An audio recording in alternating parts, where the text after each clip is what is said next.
तो good morning. आज हम लोग जीएम काउंटर पढ़ेंगे और ये भी आरपीएससी में इससे बहुत सारे क्वेश्चन आते हैं। इवन एमएससी वगैरह में तो ये जरूरी है, पर ऑब्जेक्टिव के ऊपर फोकस किया गया ज़्यादा है ये वीडियो पर, जो कि आरपीएससी फर्स्ट ग्रेड में और दूसरे भी जितने भी आपके पीजीटी टाइप के क्वेश्चन होते हैं उसमें। ठीक है, तो चलो देखते हैं जीएम काउंटर क्या है। जीएम काउंटर एक्चुअली एक ऐसा डिवाइस है जहाँ पे रेडिएशन को डिटेक्ट किया जाता है, विकिरणों को डिटेक्ट किया जाता है। ठीक है, जैसे कि अल्फा हो गया, बीटा हो गया, गामा हो गया, इन सबको नीकुलर मूलर काउंटर कहते हैं। अब इसका प्रिंसिपल या इसका सिद्धांत क्या होता है?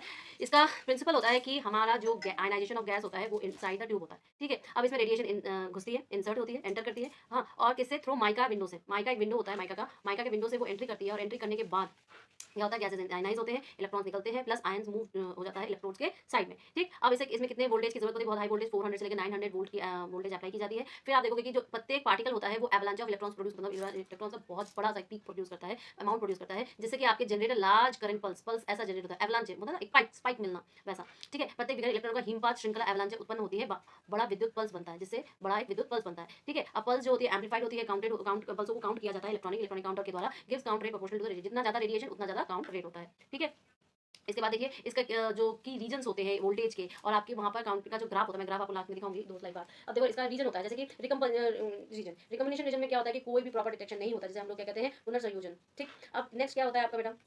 नेक्स्ट होता है आयनाइजेशन चेंबर रीजन, जहाँ पे करंट जो होती है प्रोपोर्शनल होती है आयन पेयर से। फिर आता है प्रोपोर्शनल रीजन। प्रोपोर्शनल रीजन में क्या होता है? पल्स की जो हाइट होती है वो डायरेक्टली प्रोपोर्शनल होती है पार्टिकल की एनर्जी से। मतलब आप बोलोगे कि प्रोपोर्शनल रीजन होता है या अनुपातिक रीजन होता है, क्षेत्र होता है, वहाँ पे पल्स की ऊंचाई कण की ऊर्जा पर निर्णय करती है। फिर गीगलर मूलर रीजन। गीगलर मूलर रीजन में क्या होता है कि लार्ज पल्स होती है जो कि इंडिपेंडेंट होती है एनर्जी के, और गीगलर मूलर काउंटर यहीं पर ही इस्तेमाल किया जाता है। तो ये थोड़ा ध्यान रखना है कि गीगलर मूलर रीजन में जहाँ पर लार्ज पल्स जो होती है एनर्जी के इंडिपेंडेंट होती है और यहीं पे उसका इस्तेमाल किया जाता है। फिर आपका कंटिन्यूस डिस्चार्ज रीजन होता है जहाँ पर अनस्टेबल होता है और वो हमारे पास ये यूजफुल नहीं है। लेकिन इसका इस्तेमाल कहाँ होता है बेटा? इसका इस्तेमाल अल्फा बीटा गामा रेडिएशन को डिटेक्ट करने के लिए, रेडिएशन प्रोटेक्टिंग एंड मॉनिटरिंग के लिए, और न्यूक्लियर फिजिक्स एक्सपेरिमेंट्स के लिए इन सबका इस्तेमाल किया जाता है। विकिरणों की सुरक्षा व निगरानी के लिए, विकिरणों को पता करने के लिए, नाभिकीय भौतिकी उपयोग के लिए। अब देखो ये इसका ग्राफ है, कैसा आता है?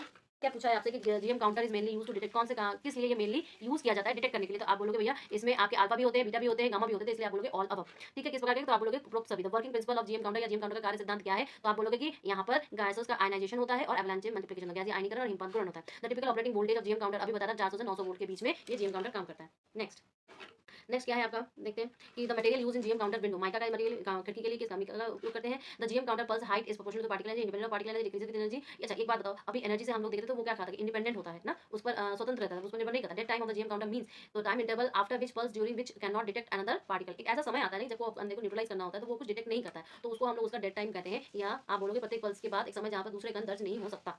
क्लियर है? नेक्स्ट क्वेश्चन पे चलते हैं। Which radiation has the lowest efficiency in GM counter? सबसे कम एफिशिएंसी किस रेडिएशन की होती है जीएम काउंटर में? तो आप बोलना gamma rays. The plateau region of GM counter graph represent, plateau region क्या रिप्रेजेंट करता है जीएम काउंटर में? तो आप बोलोगे कि voltage range for stable operation, ऐसा रेंज या ऐसी सीमा जनरेट करता है जहां पर हम उसको स्टेबल